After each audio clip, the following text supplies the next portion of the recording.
नमस्कार, आप देख रहे हैं सी न्यूज़ भारत। मैं हूं आपके साथ स्नेहा सिंह। वक्त हो गया है न्यूज़ बुलेटिन का।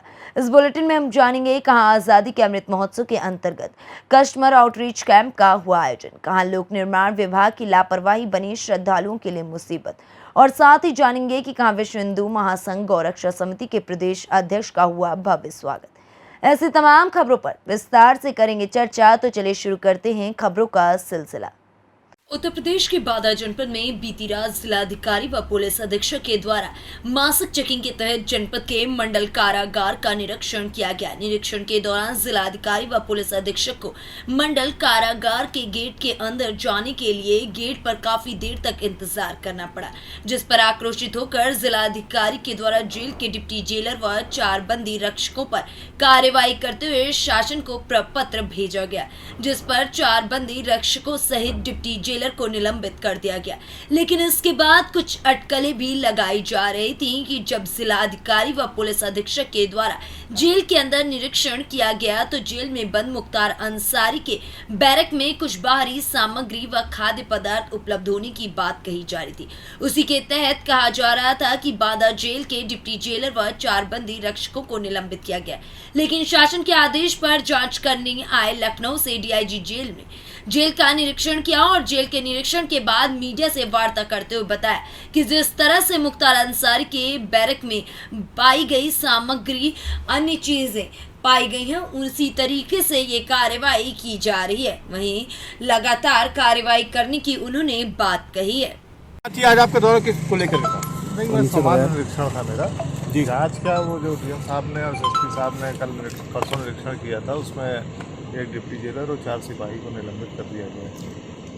बाकी और सुरक्षा व्यवस्था कैसे कड़ी की जा सकती है उसी का मैं निरीक्षण करने आया था। इस संबंध में मैं जिलाधिकारी और पहले भी मुख्तार अंसारी पे सुरक्षा पर कई सवाल उठ रहे थे और उसको लेकर ये चूक देखी जा रही है, क्या कहेंगे?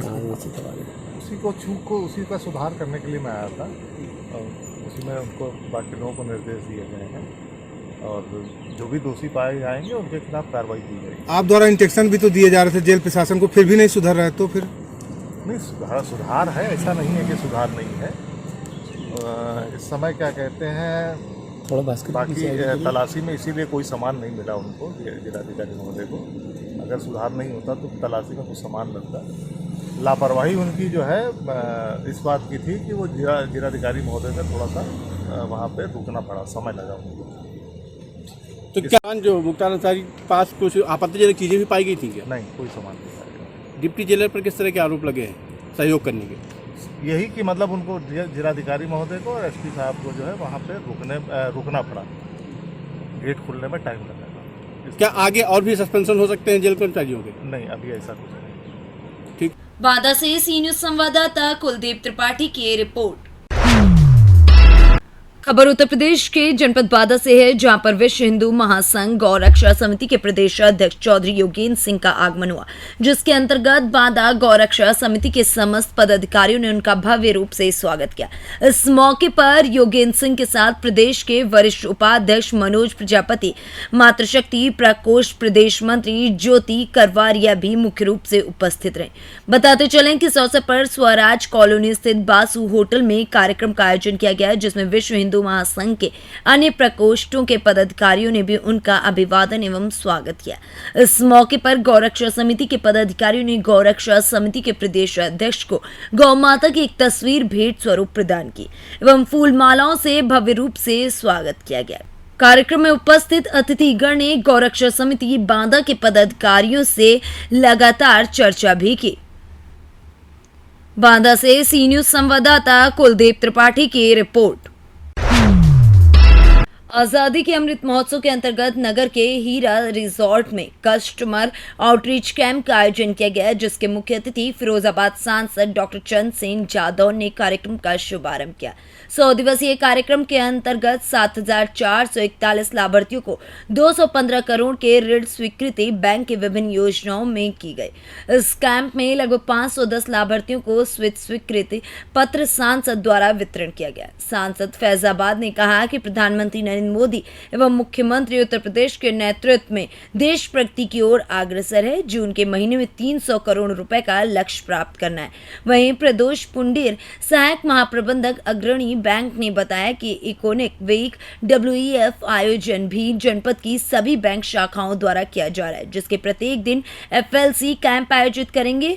ऑन बैक्ड एरिया में बैंकिंग की गतिविधियों को प्रमोट करना है। क्रेडिट आउटरीच इनिशिएटिव्स, जनधन खाते, KCC, अटल पेंशन योजना एवं सुकन्या समृद्धि खाता खोलना आदि एक्टिविटी आयोजित की जाएगी। को डिस्बर्समेंट लोन किया जाएगा। जो हमारा टारगेट जो गवर्नमेंट ऑफ इंडिया से 300 करोड़ का लोन का एडवांसेस का जो टारगेट दिया गया है as a lead banker State Bank of India, ये 300 करोड़ का जो टारगेट 30 जून तक का दिया गया था, हम 25 जून तक ये कंप्लीट करने का रखे हुए हैं। सभी को लोन सैंक्शन कर दें और 30 जून से पहले सभी को लोन डिस्बर्समेंट कर दें। इसके अलावा एग्रीकल्चर में हमारा जो यहाँ पर चूँकि फिरोजाबाद एक एग्रीकल्चर लैंड है, एग्रीकल्चर बेल्ट है, इसके एग्रीकल्चर के लिए हम बहुत सारे अभी प्रोजेक्ट पर काम कर रहे हैं। As a State Bank of India हम अभी एक प्रोजेक्ट पर काम कर रहे हैं जहां पर कि यहाँ के लोगों को पशुधन दिया जाए और वो पशुधन जो भी होगा उस प्रोजेक्ट पर काम चल रहा है कि वो पशुधन से जो भी दूध निकलेगा एक बड़ी कंपनी उसको टाई अप करेगी, वो गारंटी देगी कि हम पशुधन का, गाय का जो भी दूध होगा वो उत्पादन लेंगे और वो पैसा सीधे इस लोन अकाउंट के, उनका जो अकाउंट होगा उसमें वो जमा होगा, जिसको KCC कहा जाएगा एग्रीकल्चर का।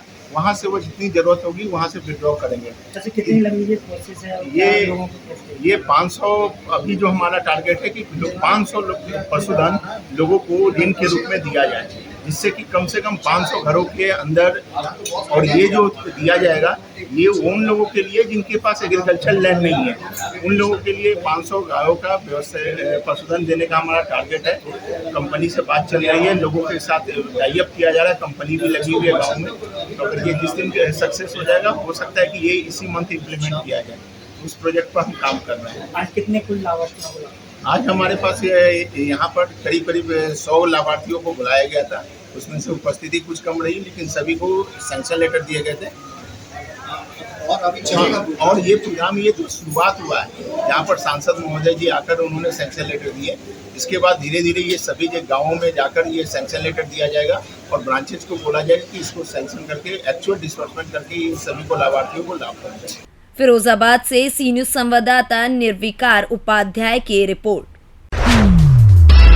फ्रेडरिक इरिन बुरुनिंग राधाकुंड में 3000 गौवंशी की सेवा की जा रही है। गौ सेवा के लिए भारत सरकार ने पद्मश्री सम्मान से भी सम्मानित किया था। जून में सुदेवी के वीजा की अवधि समाप्त हो रही थी। सुदेवी ने बताया कि उसने वीजा अवधि बढ़ाने के लिए लखनऊ में ऑनलाइन प्रार्थना पत्र दिया। सोमवार को 15 जून, 22 जून, 14 जून, 23 जून तक वीजा अवधि बढ़ा दी गई है।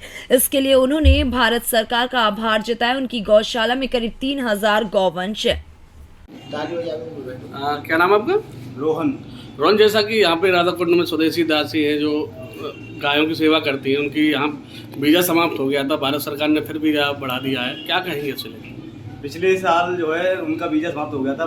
वो बचपन से ही यहाँ पे गायों की सेवा में लगी हुई है और जो है बीमार गाय वगैरह जो भी है वहाँ पे उनका गौशाला है, वहाँ 3000 गाय कम से कम रहती हैं।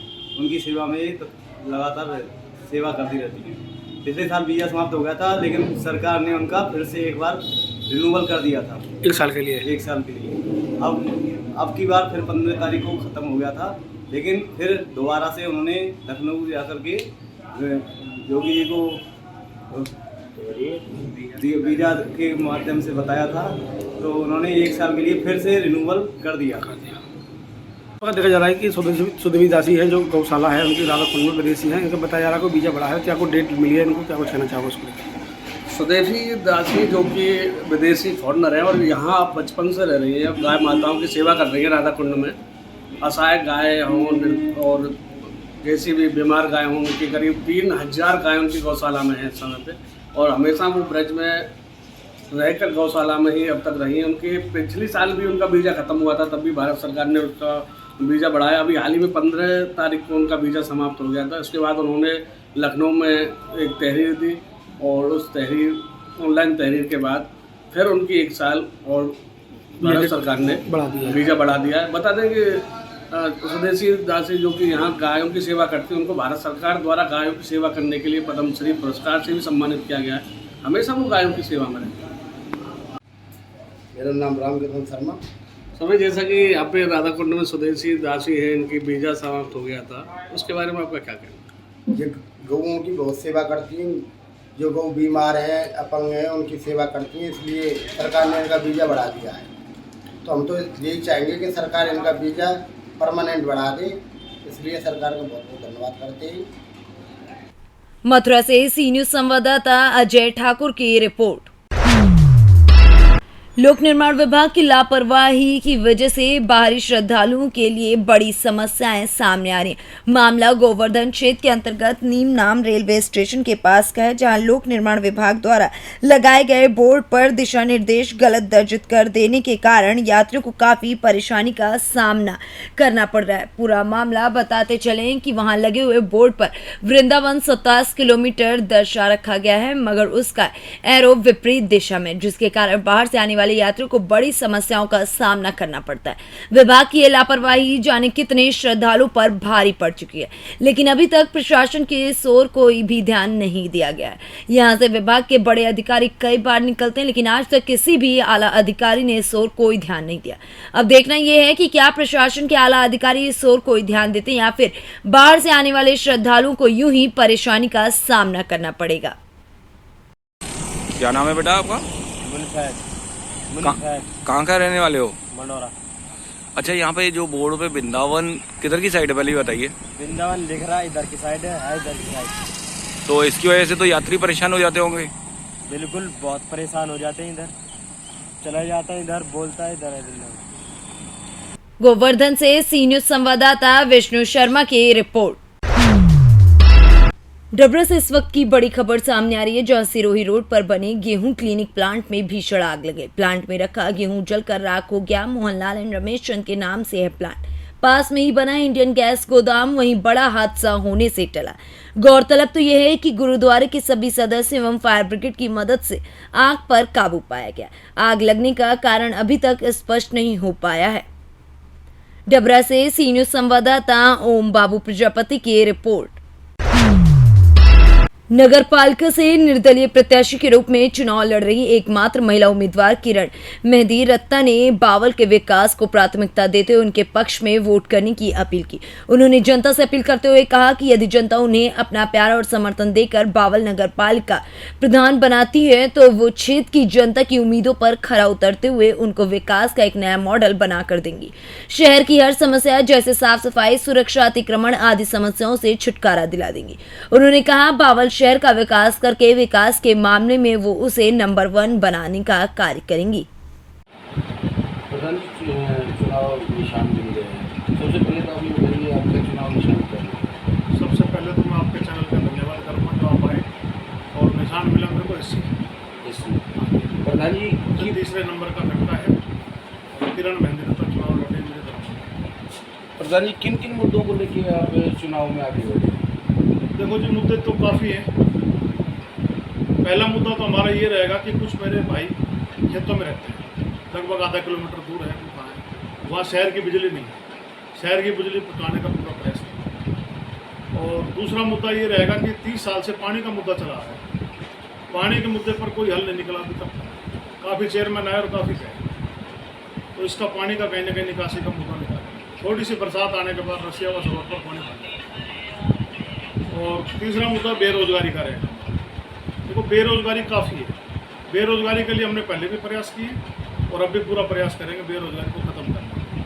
जहाँ आता है व्यापारी की सुरक्षा की बात, बाजार में CCTV कैमरे लगाएंगे और पुलिस बूथ व्यापारियों ने मिलकर पहले बनवाया भी है और उसको चालू नहीं किया, उसको भी चालू करा देंगे।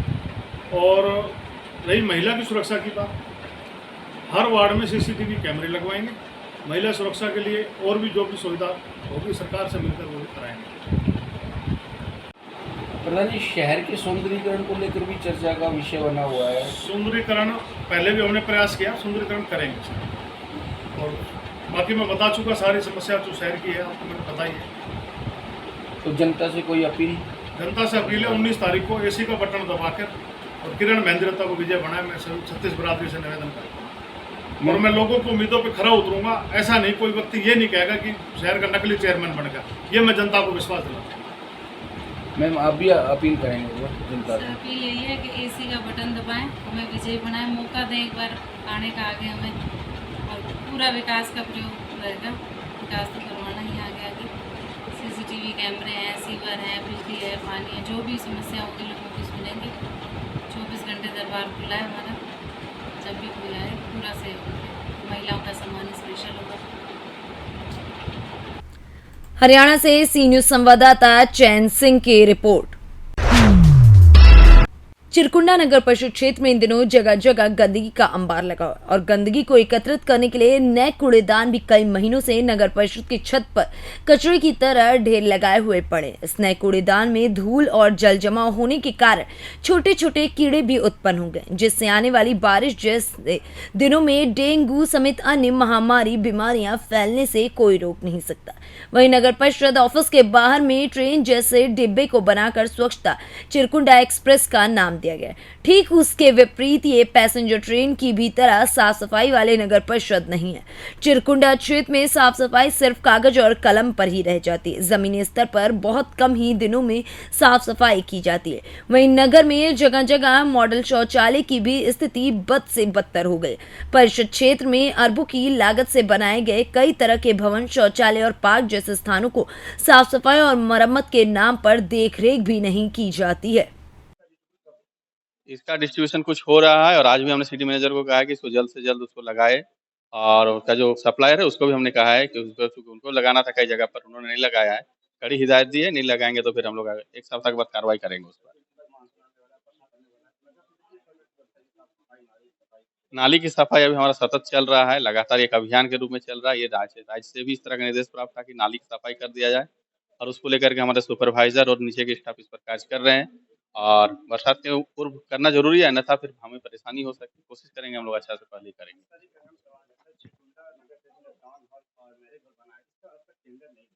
इस पर भी हम लोग प्रयास करेंगे, टेंडर आगे से हम लोग कराएंगे। इसको लेकर के बात चल रही है, जो प्रोसेस है प्रोसेस के तहत टेंडर करा देंगे, क्योंकि हमारे लिए अच्छा रहेगा।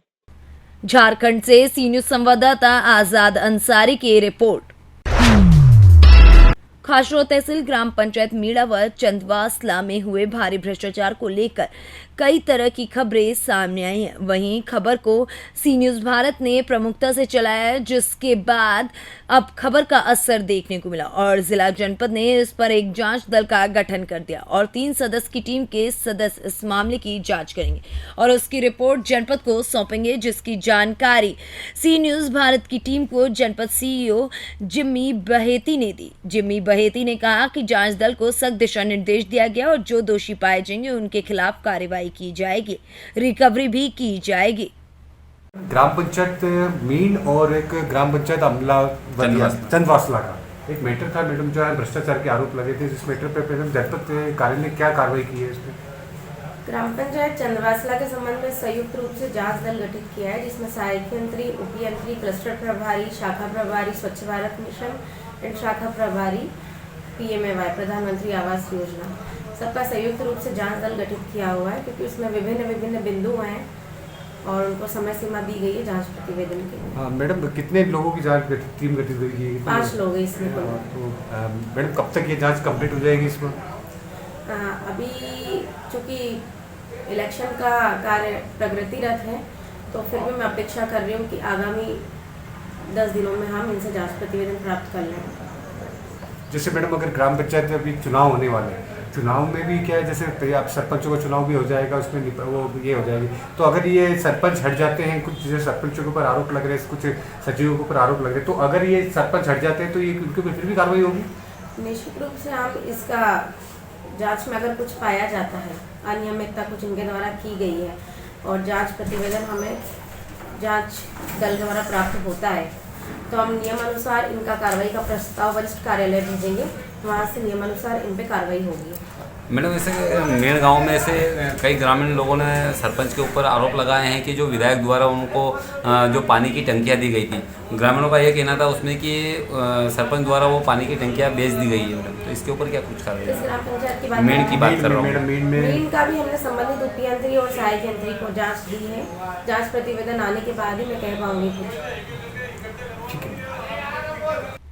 खासरौद से सी न्यूज संवाददाता सुरेश जाटवा की रिपोर्ट। कर्मी निवासी रीना पत्नी कृष्णा पासवान के घर में अचानक आग लग गई। हवा के झोंके व तेज गर्मी के चलते देखते ही देखते पड़ोसी शिव कुमार, श्रवण व विनोद पासवान के घर को आग ने अपनी चपेट में ले लिया। स्थानीय लोगों के प्रयासों से आग पर काबू पाया जा सका गया। वहीं पीड़ित अशोक कुमार आदि ने बताया कि खाद्यान्न से लेकर कपड़े तक सभी चीजें जलकर नष्ट हो गई हैं। खुले आसमान के नीचे रहना पड़ेगा। मौके पर पहुंचे लेखपाल आनंद सिंह ने बताया कि शिव कुमार का 60,000, श्रवण का 80,000, रीना का 50,000 व विनोद का 55,000 का नुकसान हुआ है। नुकसान का आकलन कर तहसील भेजा जा रहा है। उप जिलाधिकारी दयाशंकर पाठक ने बताया कि शीघ्र ही अग्नि पीड़ितों को सहायता राशि प्रदान कर दी जाएगी। उन्नाव से सी न्यूज संवाददाता नवनीश शुक्ला की रिपोर्ट।